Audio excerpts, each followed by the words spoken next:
Hello and welcome to The Gaggle, where we challenge and, if necessary, destroy media narratives. I'm George Szamuely. With me today, of course, is co-founder of The Gaggle, Peter Lavelle, host also of RT's talk show, Crosstalk.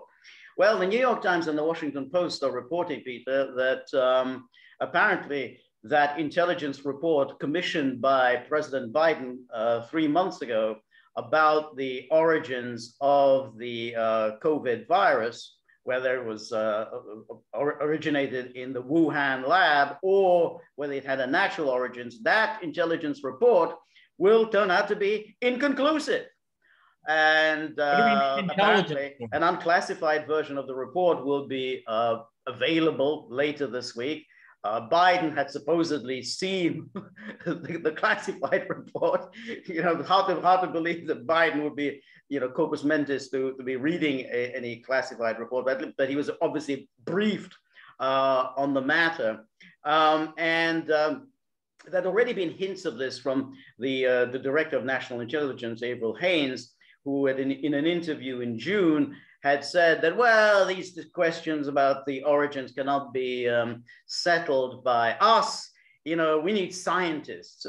We need to listen to scientists. So, you know, and then the usual kind of, you know, quote, experts, unquote, are quoted in the Times and the Washington Post saying, well, 3 months, you know, way too short, can't possibly decide this issue in 3 months, which again is a strange thing to say. We have this massive intelligence services, presumably the entire intelligence services apparatus went into action. This is the President of the United States who had ordered this inquiry.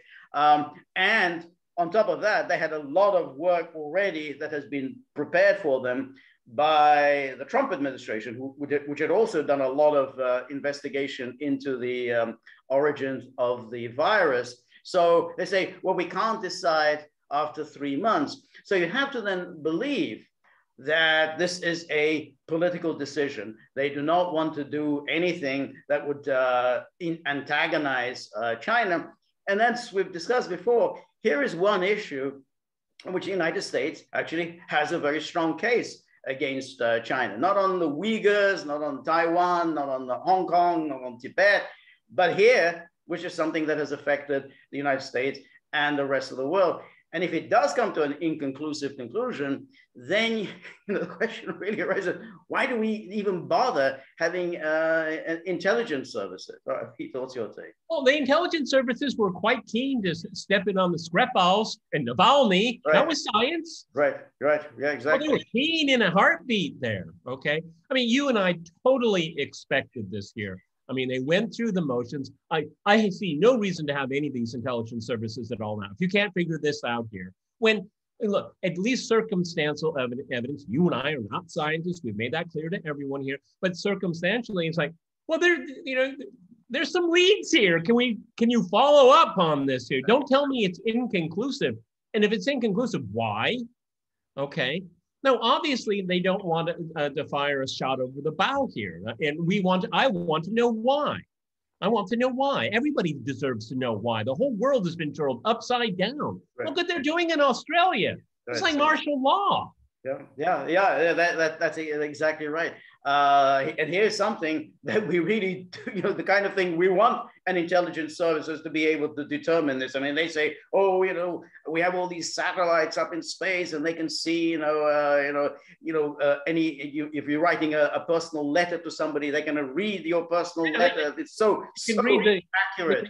They can read the print on a golf ball. Right, exactly, the print on the golf ball. But apparently, they can't determine something like this. Now, you know, you have to look, the prima facie case is that it had to have originated in the lab. I mean, the point is that this has been going on now almost 2 years, and they still have not found that intermediary animal. If you say it jumped from a bat to a human, then you have to then come up with, well, what was the mechanism for the jump to the bat to the human? And they haven't come up with it. And in all previous cases of the SARS virus, they immediately came up with the intermediary animal. They haven't come up with that. And there's other evidence of saying that this code, it looked like this genetic code, it looked like it had been artificially created. So there's a great deal of prima facie evidence that its origin was the laboratory.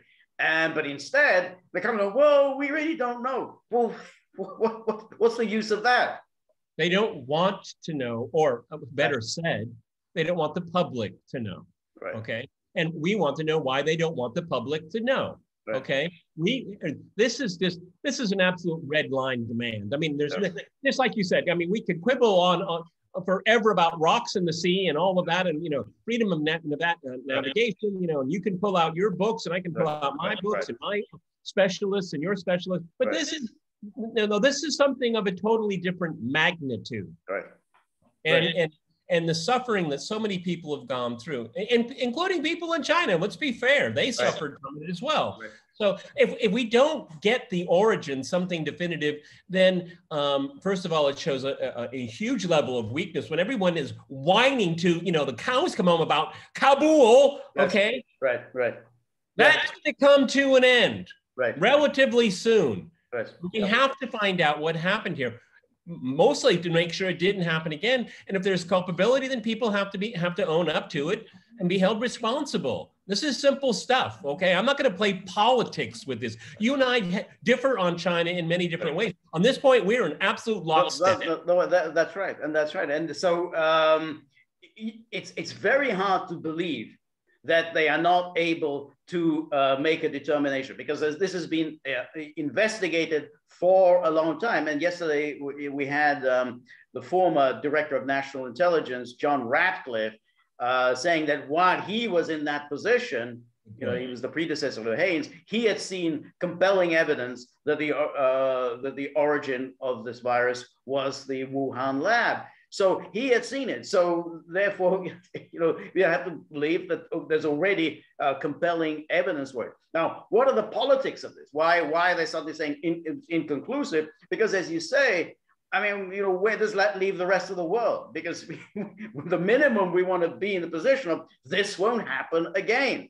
We can't go through this in 5 years' time or in 10 years' time. And particularly as this doesn't seem to be coming to an end. I mean, it's like, it's now just a part of our, our framework of existence. The masks, the lockdowns, the distancing, the vaccines that don't seem to work, and that we now there's talk of a boost every 4 to 6 months. This we at the minimum we expect is some sort of an answer to our question. Will this ever happen again? Well, if you don't know the origins, then of course, it'll happen again. And they're talking about the next variant, Lambda, or something like that. That's right. Again, it's incumbent upon the authorities to answer the following. Okay, if it's inconclusive, it convince me why. Can take the case that yes, it was a lab leak. Okay, explain to me why it wasn't, because we have emails to Fauci with his colleagues. We know the kind of shop that he runs, and people, because of funding, it's all about money. It's always about money. Okay, don't want to speak out. A number of people have. We've seen them in the public. We've seen how social media and big tech have censored these people. Why? I mean, this is supposed to be follow the science. Well, you've politicized science. I have tried to stay away from that, okay? Because I'm not looking to find out, I don't want to find out the origins for punitive reasons at this point. I want to find out just what happened. Because like you said, if we don't have an answer to this, this is going to roll on and on and on. Right.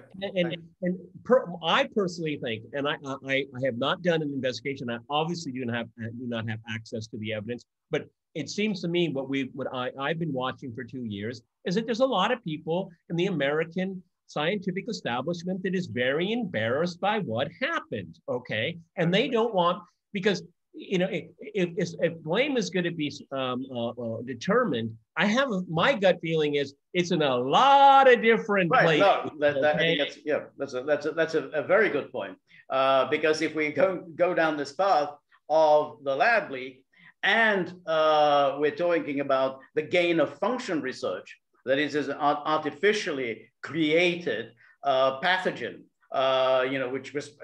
which makes it that much more toxic and contagious.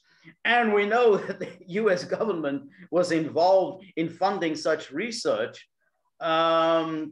then again, you think, well, this may well be a good reason why the US government wants to, tamp this down, because, this is a huge embarrassment. I mean, after all, American taxpayers would be quite outraged at the thought that money was going toward research that was making these pathogens a lot more lethal than they actually would be in nature.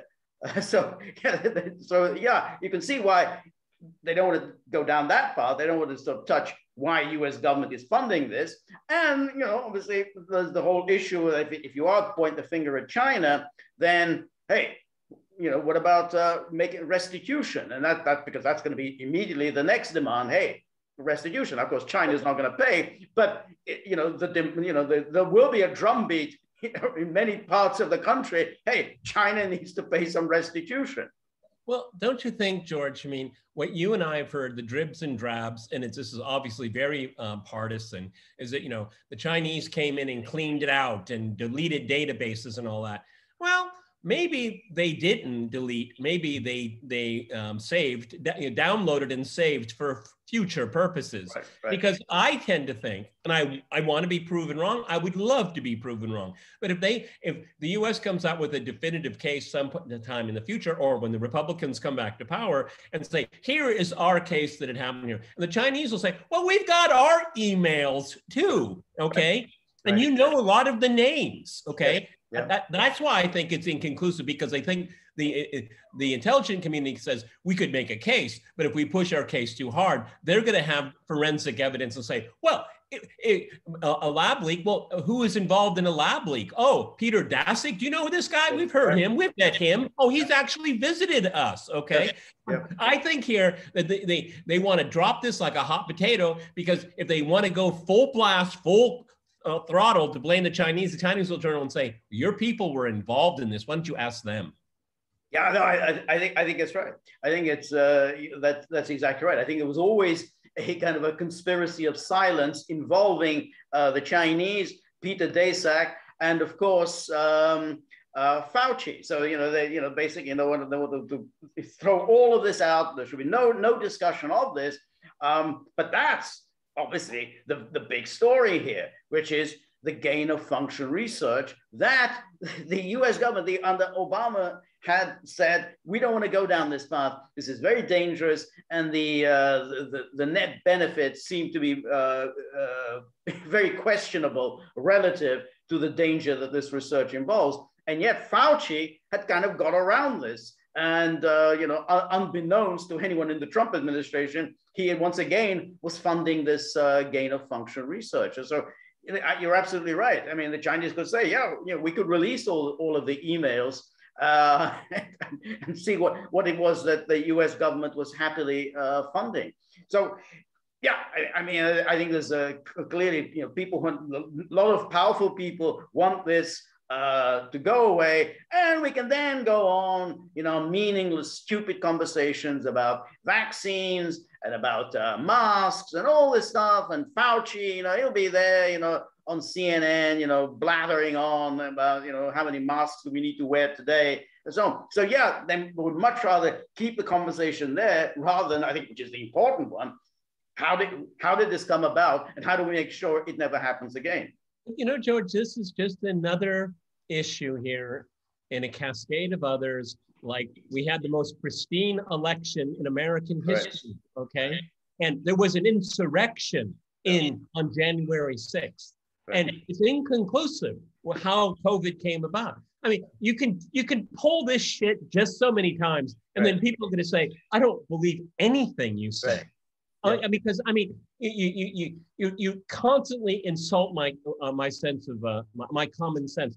Like you and I have said repeatedly after the election, all of these claims, okay? Take your time, explain and discredit every single claim. We got the time. I got the patience, because I want to know, I want to feel comfortable and confident. They continue to do this on one issue after another. Hunter Biden's laptop, nothing to see here. Nothing, that's right. Well, wow, we saw some pretty lurid videos that were pixeled out, and he's talking about his father running for president of the United States. And in the same conversation, it might have been stolen by a Russian prostitute. I mean, I mean, just one scintilla of that. If a Trump family member had done, I mean, it would be the end of the world. Right. Yeah. That's right. I think the media are more than happy then to regurgitate the story it wants to regurgitate, which is, oh, January the 6th, insurrection, even though there's no evidence for it. So, and again, the Hunter Biden thing, well, that was, that's just Hunter. That has nothing to do with the father, even though it's clear that his father was quite intimately involved in Hunter's business interest. And so again, and in this case, they want to make the conversation all about the virus and the terrible threat posed by the unvaccinated, the great unwashed, the unvaccinated. They're the ones who are posing all of the dangers, even though it's clear from what the virologists are saying that no, it's the vaccine itself that is actually causing the mutations, because what do viruses do? Viruses mutate.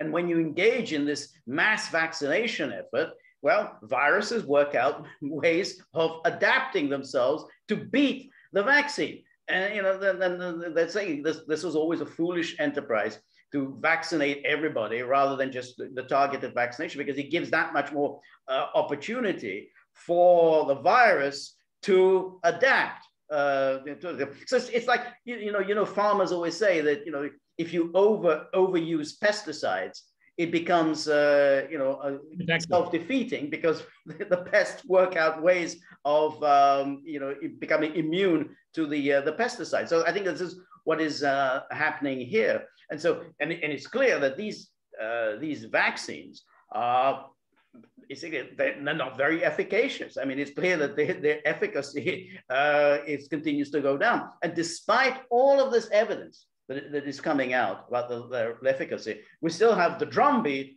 from Fauci that all of the problems are coming about because of the unvaccinated, which makes absolutely no sense, given that we're finding that more and more people are being hospitalized who have actually had 2 shots of the vaccine.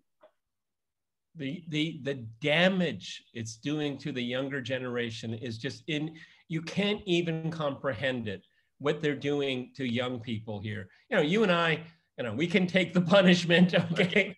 we have a pretty good idea what's behind it, but they're messing up a lot of people for a long time to come, and we're gonna have the consequence of that. I don't even want to start and get into open borders, okay, and all of this. The point is, everyone, inconclusive is not good enough without a good explanation, because what happens is that people will invent their own stories of why it happened, okay? And I don't want that to happen.